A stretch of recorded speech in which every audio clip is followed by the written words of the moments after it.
Assalamu alaikum everyone. How are you all? I hope every one of you is fine. I am here with another lecture, that is lecture number 106, जिसमें हम लोग class 10th के unit number 15 यानी कि environmental chemistry के part 2 water के बारे में डिस्कस करेंगे। अपने प्रीवियस लेक्चर में मैंने एनवायरमेंटल केमिस्ट्री के part 1 that is about atmosphere मैंने बहुत डिटेल में आपको बताया। डिफरेंट पॉइंट ऑफ व्यू से हमने स्टडी किया था अपने कोर्स के हिसाब से कि क्या क्या डिफरेंट कंपोनेंट्स हैं एटमॉस्फेयर के, किस तरह से हमारी एटमॉस्फेयर को डैमेज कॉज हो रहा है, किस तरह से हमारी एटमॉस्फेयर के ऊपर negative effects due to different human activities are caused. अब जो हमारा चैप्टर है that is about another aspect of environmental chemistry, हमारे इन्वायरमेंट का एक और इम्पॉर्टेंट हिस्सा दैट इज़ वाटर। अब हम उसके बारे में डिस्कस करेंगे कि क्या इम्पोर्टेंस है वाटर की हमारी लाइफ में और किस तरह से वाटर जो है इसको डिफरेंट तरीक़ों से, डिफरेंट इन्वेंशंस की वजह से इफ़ेक्ट हो रहा है। इसके अंदर डिफरेंट पोल्यूटेंट्स को ऐड करने की वजह से क्या क्या नेगेटिव इफ़ेक्ट्स देखने को हमें मिल रहे हैं। So when we talk about water क्या है हमारी लाइफ के लिए, हमारे सर्वाइवल के लिए एक बहुत ज़्यादा इम्पॉर्टेंट पार्ट है वाटर। हमारी बॉडी की अगर बात करें ह्यूमन बींग्स की, हम सर्वाइव करते हैं डायरेक्टली या इनडायरेक्टली वाटर के ऊपर। हम जिस तरह से केमिस्ट्री है, केमिस्ट्री को पढ़ते हैं उसके अंदर हम स्टडी करेंगे डिफरेंट केमिकल रिएक्शंस को आगे आने वाले आपके स्टैंडर्ड्स में, आगे आने वाले चैप्टर्स में। तो आप देखेंगे बहुत सारे ऐसे केमिकल रिएक्शंस हैं जो कि वाटर डिपेंडेंट हैं। वाटर डिपेंडेंट का मतलब है कि उनके वो रिएक्शंस वाटर एक्वेटिक एनवायरनमेंट में होंगे, यानी कि उनको एक्वियस सॉल्यूशन के अंदर मिक्स करके, वाटर के अंदर मिक्स करके तभी वो रिएक्शंस कैरी आउट होते हैं। ये तो बात हो गई उन रिएक्शंस की जो हम अपनी लैब में कैरी आउट करते हैं, उनकी एग्जांपल हो गई। अगर मैं आपको एग्जांपल दूं, अगर मैं आपसे ये कहूँ कि हमारी बॉडी के अंदर बहुत सारे केमिकल रिएक्शंस होते हैं जो कि हमारी सर्वाइवल के लिए बहुत ज़्यादा ज़रूरी हैं। For example when we talk about the process of respiration आपने स्टडी किया होगा अपने सब्जेक्ट बायोलॉजी में। उसमें मैंने बताया था उसमें आपने पढ़ा होगा रेस्पिरेशन होती क्या है कि उसके अंदर बॉडी कन्वर्ट कर देती है ऑक्सीजन को और फूड को, और इनको कन्वर्ट करके एनर्जी गेन करती है, और वो एनर्जी हमारी बॉडी यूज़ करती है for different daily life activities. और उसके अलावा कुछ एनर्जी जो है वो स्टोर भी कर दी जाती है फॉर आइंदा के इस्तेमाल के लिए। तो किस तरह से ये फूड से, ऑक्सीजन से एनर्जी प्रोड्यूस होती है, किस तरह से स्टोर होगी, दोबारा किस तरह से यूज़ होगी, किस तरह से फूड को ब्रेक डाउन किया जाता है, इन सब में कहीं ना कहीं केमिकल रिएक्शंस जो हैं वो इन्वॉल्व होते हैं। केमिकल रिएक्शंस जो भी हमारी बॉडी में हो रहे हैं, पहली बात तो ये कि वो हमारे सर्वाइवल के लिए बहुत ज़्यादा ज़रूरी हैं।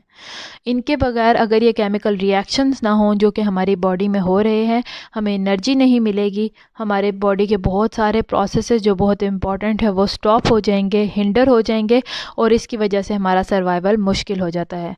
तो हम ये कह सकते हैं कि water is very, this chemical reactions are very important part of our survival. अगर हम इन्हीं केमिकल रिएक्शंस को देखें, ये केमिकल रिएक्शंस इनमें से मैक्सिमम वो कैटेगरी से बिलोंग करते हैं कि जिनको वाटर मीडियम की ज़रूरत होती है फॉर बीइंग कैरिड ऑन। यानी कि बहुत सारे केमिकल रिएक्शंस ऐसे हैं कि वो तभी चलेंगे, तभी प्रोसेस करेंगे जब उनको वाटर मीडियम प्रोवाइड किया जाएगा। अगर उनको वाटर मीडियम में ना रखा जाए तो वो प्रोसेस नहीं होंगे, आगे नहीं चलेंगे। सो यहाँ पे हम ये कह सकते हैं कि हमारे सर्वाइवल के लिए जहाँ पे केमिकल रिएक्शंस का चलना बहुत ज़्यादा ज़रूरी है, वहीं पे वाटर का होना बहुत ज़्यादा ज़रूरी है for these chemical reactions. Water होगा तो केमिकल रिएक्शंस आगे को चलेंगे। और वाटर कहाँ पे है, अगर हम अपनी बॉडी की बात करें तो हमारी बॉडी का, लिविंग ऑर्गेनिज्म ह्यूमन बीइंग की बॉडी का 70% जो कॉन्स्टिट्यूएंट है दैट इज़ वाटर। हमारी बॉडी का 70% हिस्सा पानी से बना है।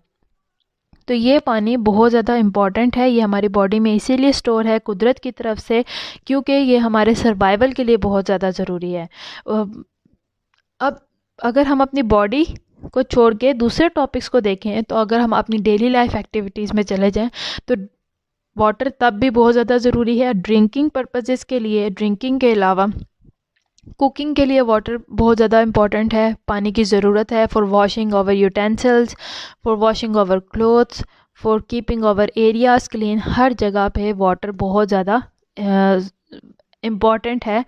तो अब हम जो है इसीलिए इस अपने स्टैंडर्ड में हम लोग वाटर के बारे में स्टडी कर रहे हैं, क्योंकि ये हमारे लिए हमारे सर्वाइवल के लिए बहुत ज़्यादा ज़रूरी है। तो हमें वाटर को डिफरेंट उसके पॉइंट ऑफ व्यू से, डिफरेंट प्रॉपर्टीज़ के ज़रिए हम वाटर को समझने की कोशिश करेंगे कि ये होता क्या है और किस तरह से हमारी सर्वाइवल में बहुत इंपॉर्टेंट रोल प्ले करता है। अब अगर हम वाटर के इम्पोर्टेंस में बार बार इम्पोर्टेंस ऑफ वाटर की बात कर रही हूँ, तो अगर हम अपनी हिस्ट्री में चले जाएं तो ये जो इम्पोर्टेंस और सिग्निफिकेंस है वाटर की, ये हिस्ट्री से ही, यानी कि बहुत सदियों पहले से ही हमें इंसान को, मैन काइंड को इम्पोर्टेंस ऑफ वाटर का अंदाज़ा था। उनको पहले से ही वाटर की अहमियत का अंदाज़ा था कि वाटर सर्वाइवल के लिए कितना ज़्यादा ज़रूरी है सब लिविंग ऑर्गेनिज्म के लिए। इसकी इम्पोर्टेंस जो है वो कहते हैं दो मेन वजह से है। पहली इम्पोर्टेंस क्या है कि it is essential and major component of each and every living cell. हर लिविंग सेल, मैं सिर्फ बॉडी की बात कर रही थी, अगर आप लिविंग सेल तक चले जाएं, that is the basic unit of our life, तो हर सेल के अंदर वाटर प्रेजेंट है inside its component organelle, that is cytoplasm. हर सेल का जो साइटोप्लाज्म है उसके अंदर वाटर बहुत ज़्यादा अमाउंट में प्रेजेंट है। फॉर एग्ज़ाम्पल उन्होंने कहा है, अगर हम ह्यूमन बॉडी की बात करें, हमारी बॉडी का 70% हिस्सा जो है वो वाटर पे मुश्तमिल है। सेकेंडली, पहले तो इम्पॉर्टेंस ये हो गई कि लिविंग ऑर्गेनिजम्स के लिए उनका बॉडी का पार्ट है, उनके सर्वाइवल के लिए बहुत ज़्यादा ज़रूरी है। सेकेंडली, ये एक इन्वायरमेंट प्रोवाइड करता है for animals and plants that live in the water. बहुत सारे आपने एक्वेटिक प्लांट्स, बहुत सारे एक्वेटिक एनिमल्स आपने सुने होंगे, आपने देखे होंगे, तो उनके लिए भी वाटर बहुत ज़्यादा ज़रूरी है। जिस तरह हमारे लिए एयर ज़रूरी है, क्योंकि because of the air there are different gases present around us, जिसके वजह से हम we are able to breathe. हम ऑक्सीजन को इनहेल करते हैं, कार्बन डाइऑक्साइड को एक्सहेल करते हैं, दैट इज़, ये सब होता है हमारी एयर के अंदर। और अगर हम लोग बात करते हैं सिमिलरली, एक और एटमॉस्फेयर है, दैट इज़ वाटर एटमॉस्फेयर। ये aquatic organisms, aquatic living organism जिसमें प्लांट्स हैं, एनिमल्स हैं, उनके सर्वाइवल के लिए बहुत ज़्यादा ज़रूरी है। प्लांट्स भी वाटर के अंदर ग्रो करते हैं, एनिमल्स भी वाटर के अंदर रहते हैं, like different fish, octopus, star fish etcetera, different insects, different snakes, different reptiles, ये सब भी वाटर के अंदर रहते हैं। तो ये अपनी जो रिक्वायरमेंट्स है, चाहे वो फूड की रिक्वायरमेंट है, चाहे वो ऑक्सीजन की, कार्बन डाइऑक्साइड की, जिस चीज़ की भी रिक्वायरमेंट है, ये वाटर से ही हासिल करते हैं। So for the aquatic organisms water is very important. तो इस वजह से जब आज से सदियों साल पहले भी जब इंसान ने नोट किया था कि किस तरह से वाटर जो है बहुत ज़्यादा इम्पॉर्टेंट है इंसानों के सर्वाइवल के लिए, पानी जहाँ पे नहीं मिलता था वहाँ पे इंसानों की डेथ हो जाती थी। उसके अलावा उन्होंने देखा कि यही वाटर अगर एक्वेटिक एनवायरनमेंट में चले जाएँ तो वहाँ पे रहने वाले डिफरेंट ऑर्गेनिजम्स के सर्वाइवल के लिए किस हद तक ज़रूरी है। हम अपनी डेली लाइफ में, आज के दौर की बात करें तो हम अपनी डेली लाइफ में बहुत सारे डिफरेंट पर्पसेस के लिए वाटर का यूज़ करते हैं, चाहे वो ड्रिंकिंग पर्पज़ हो गया, चाहे वो कुकिंग का पर्पज़ है या वॉशिंग पर्पज़ है, अपने घर धोना है, अपने इर्द गिर्द के सराउंडिंग को साफ़ सुथरा रखना है, तो उसके लिए भी वाटर का होना बहुत ज़्यादा ज़रूरी है। स्पेसिफ़िकली अगर हम लोग बात करते हैं ड्रिंकिंग वाटर की, तो क्वालिटी किस तरह की हो ड्रिंकिंग वाटर की, it is a major factor. किस चीज़ के लिए मेजर फैक्टर है? In determining the human health and welfare. बहुत सारी सदियों से पानी की क्वालिटी के ऊपर बहस हो रही है। इंसान को अंदाज़ा है, ह्यूमन बींग्स को अंदाज़ा है कि वाटर की क्वालिटी बहुत इंपॉर्टेंस रखती है इन फॉर ड्रिंकिंग पर्पसेस। हम जिस तरह का पानी पीते हैं उसके अंदर कितने केमिकल्स हैं, क्या पानी का पीएच है, किस तरह के माइक्रो ऑर्गेनिजम्स इसके अंदर प्रेजेंट हैं, कितने न्यूट्रिएंट्स प्रेजेंट हैं, ये सब जो है पानी की क्वालिटी को, वाटर की क्वालिटी को डिफ़ाइन करते हैं। और डिफरेंट एरियाज़ में वाटर जो है डिफरेंट क्वालिटी के साथ अवेलेबल होता है। कुछ एरियाज़ है जहाँ पे there is very good quality of water available. Some areas जहाँ पे आज के दौर में पोल्यूटेंट्स ऐड होते जा रहे हैं, वहाँ पे वाटर की क्वालिटी जो है वो डिक्रीज़ होती जा रही है, वाटर की क्वालिटी ख़राब होती जा रही है। तो अगर हम ये बात करें कि वो कौन से फैक्टर्स हैं जिनकी वजह से वाटर की क्वालिटी डिक्रीज़ हो रही है, वाटर की क्वालिटी डिस्टर्ब हो रही है, तो अगर हम इसकी हिस्ट्री की तरफ जाकर देखें, वर्ल्ड वॉर टू के जब से एंड हुई है उसके बाद देखा गया है कि जो सिंथेटिक केमिकल्स हैं, यानी कि केमिकल जो लैब्स में बनाए जाते हैं, बहुत सारे डिफरेंट प्रोडक्ट्स हैं जो कि इन केमिकल्स से प्रोड्यूस होते हैं, इनकी डेवलपमेंट में, इनकी प्रोडक्शन में, सिंथेटिक केमिकल्स की प्रोडक्शन में बहुत ज़्यादा इंक्रीज़ देखा गया है, बहुत ज़्यादा तेज़ी देखी गई है।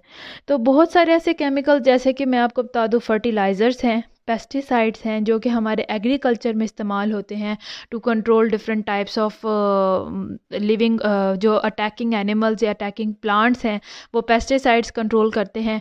या फिर फर्टिलाइज़र्स इस्तेमाल किए जाते हैं, ये भी हमारी लैब्स में प्रोड्यूस होते हैं। फर्टिलाइज़र्स का काम क्या है? To improve the growth, to improve the quality of the agriculture. तो यहाँ पे एक तरफ तो ये फ़ायदा दे रहे हैं, लेकिन अगर दूसरी तरफ देखें तो जब ये पेस्टिसाइड या फर्टिलाइज़र्स का इस्तेमाल होता है हमारी एग्रीकल्चर में, और वहाँ पे जो वाटर यूज़ होता है, जब वो रन ऑफ होता है, when the extra water it goes to nearby water sources, चाहे आसपास कोई लेक है, कोई रिवर है, कोई स्ट्रीम है, जब वो वाटर एग्रीकल्चर से पास होता हुआ, एग्रीकल्चरल लैंड से पास होता हुआ उस वाटर सोर्स में, नियर बाय वाटर सोर्स में जमा होना शुरू हो जाता है, तो it carries many different harmful chemicals. Fertilizers एक तरफ तो ये फ़ायदेमंद है, लेकिन अगर हम अपने ह्यूमन बीइंग के कंजम्पशन में देखें फर्टिलाइज़र्स का रोल, या पेस्टिसाइड्स जो कि यूज़ ही इसीलिए होते हैं ताकि हम जो ऐसे ऑर्गेनिज़म जिसमें एनिमल्स आ सकते हैं, इंसेक्ट्स आ सकते हैं, या फिर प्लांट्स ऐसे जो कि हमारी फसलों पे हमला करते हैं, उनकी क्वालिटी को लो करते हैं, जब ऐसे ऑर्गेनिज़म को किल करने के लिए जो केमिकल यूज़ हों, अगर वही हम अपने कंजम्पशन के तौर पे लें कि उनको हम कंज्यूम करें, तो they also cause very harmful effects in our body. तो हमारी बॉडी के लिए बहुत ज़्यादा डेंजरस है। तो यही वाटर के अंदर जब यही चीज़ें मिल के उस lake, near by lake, river या स्ट्रीम में जमा होना शुरू हो जाती हैं, इसके अलावा इंडस्ट्रीज़ जिसमें ये केमिकल्स बनना शुरू हो चुके हैं, जिसमें ये फर्टिलाइज़र्स, पेस्टिसाइड्स, उसके अलावा बहुत सारे केमिकल्स बन रहे हैं, वो इंडस्ट्रीज़ भी अपना वेस्ट जो है अपने नियर बाय वाटर सोर्सेज के अंदर डिस्पोज ऑफ करते हैं। तो इसकी वजह से जो वो वाटर सोर्सेज जो कि अफेक्ट हो रहे हैं because of this water running from agricultural land, या फिर ये इंडस्ट्रियल वेस्ट की वजह से जो वाटर के अंदर डिफरेंट पोल्यूटेंट्स ऐड अप होना शुरू हो गए हैं, they are very harmful.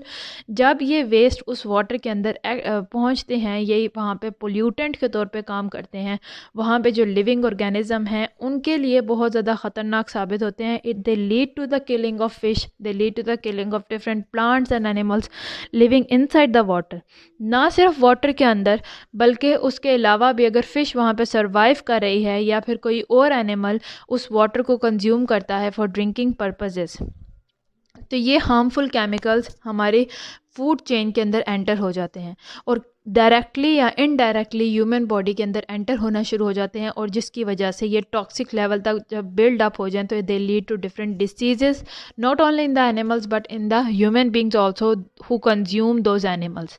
For example, अगर फ़िश है किसी ऐसे वाटर सोर्स में जहाँ पे कोई वेस्ट मटीरियल डाला गया है इंडस्ट्रियल सोर्सेज की तरफ से, और वहाँ पे फ़िश अगर मरी नहीं है, सरवाइव कर जाती है, लेकिन because of presence of pollutants inside that water, उसकी बॉडी के अंदर भी वो पोल्यूटेंट्स एंटर हो जाते हैं, और जब ह्यूमन बींग्स उस फिश को कंज्यूम करते हैं तो through the body of the fish वही dangerous harmful chemicals human being के बॉडी के अंदर एंटर होना शुरू हो जाते हैं। इसी तरह से ग्राउंड वाटर, यानी कि वो वाटर जो हमारे अंडरग्राउंड है, वहाँ पे भी यही वाटर कुछ जो कि ग्राउंड वाटर तक सॉइल में एब्जॉर्ब होते होते ग्राउंड वाटर तक पहुँच जाता है, तो ये ग्राउंड वाटर भी सेफ़ नहीं है इन केमिकल्स से, इन पोल्यूटेंट्स से जो कि हमारी लाइफ को तबाह कर रहे हैं।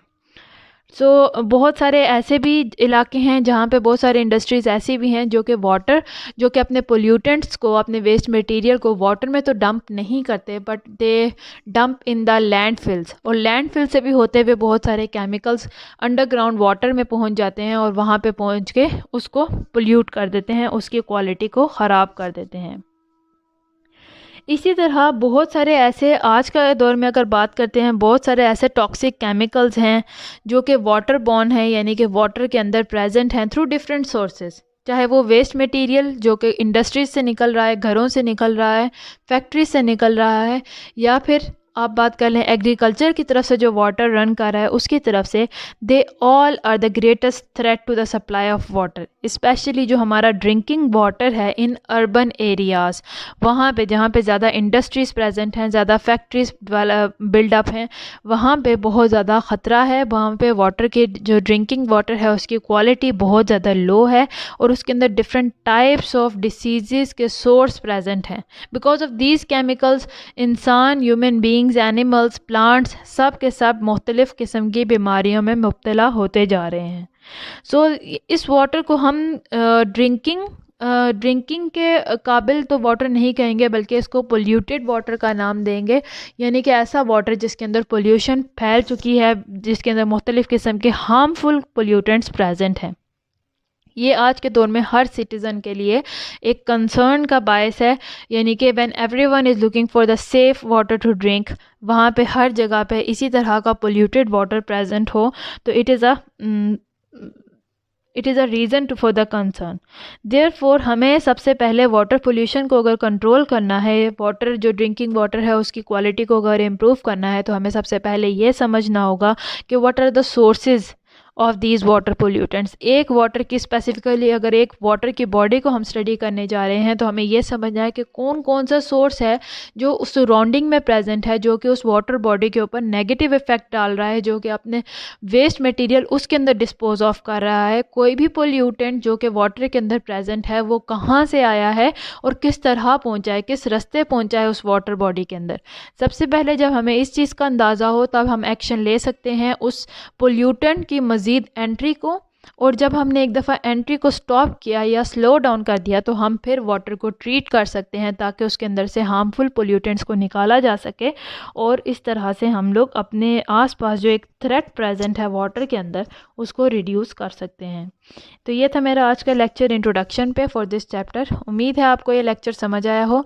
अगर इसमें कोई भी ऑब्जेक्शन, कोई प्रॉब्लम है तो आप मुझसे कमेंट सेक्शन में पूछ सकते हैं। I am here to help you out and see you in the next lecture. Till then, अल्लाह हाफिज़।